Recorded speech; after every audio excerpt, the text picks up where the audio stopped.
Assalamualaikum warahmatullahi wabarakatuh.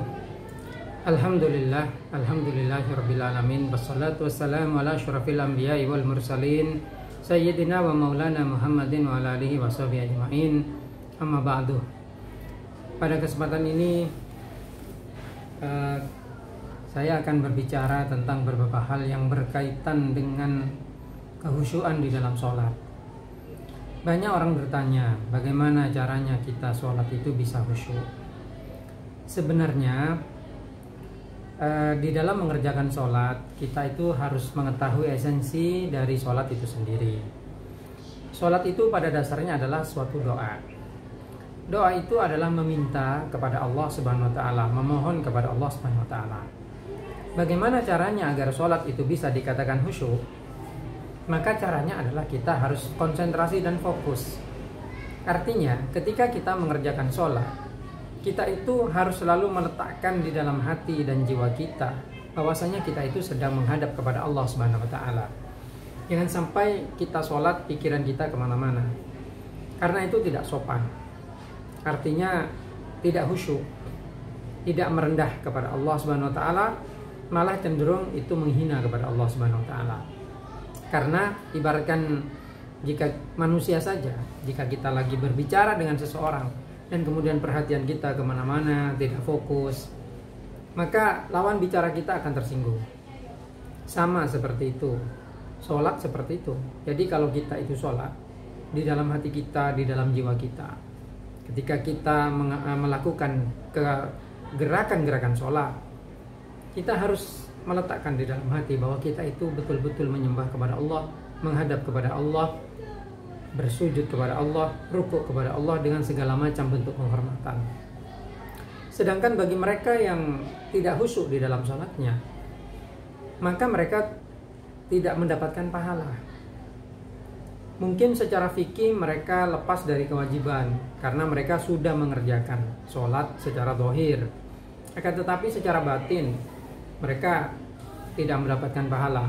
Bahkan dengan Allah Subhanahu wa Ta'ala diancam di dalam Al-Qur'an. Allah Ta'ala berfirman, "Wailul lil musallin alladzina hum an sholatihim sahun." Celakalah orang-orang yang sholat, ialah mereka yang dalam sholatnya mereka itu lupa.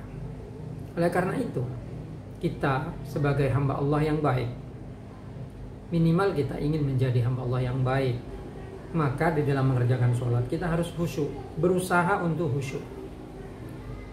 Memang setiap manusia tidak bisa langsung khusyuk, itu harus dipelajari. Minimal ketika kita sholat kita fokus, tidak usah mengingat yang lain.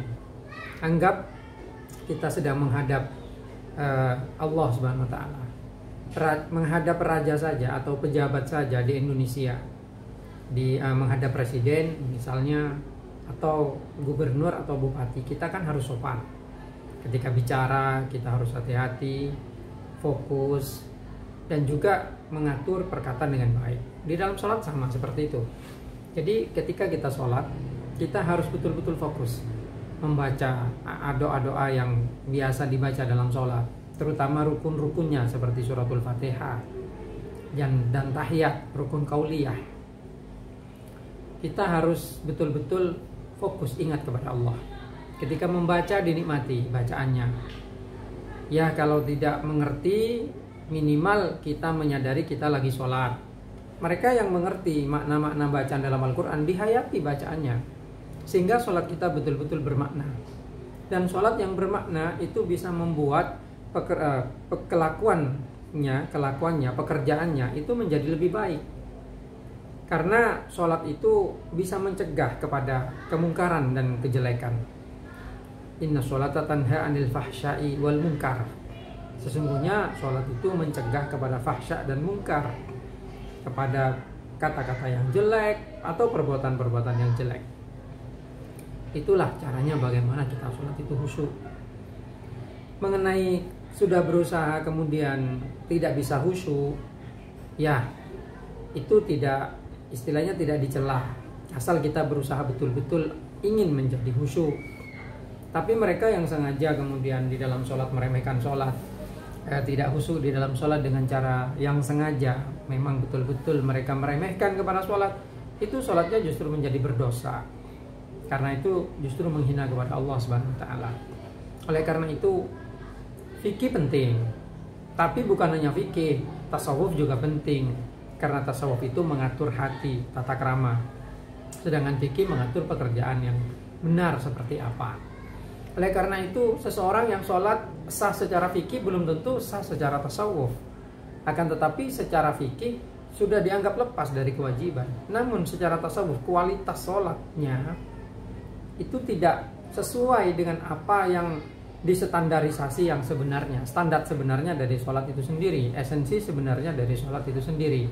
Oleh karena itu seseorang itu sebagai hamba Allah, kita tidak hanya harus belajar fikih saja, tapi harus belajar tasawuf agar ibadah kita betul-betul bermakna ibadah, bukan hanya perbuatan yang meniru ibadah. Bentuknya sama dengan ibadah, tapi isinya bukan ibadah. Itu akan merugikan kepada kita sendiri.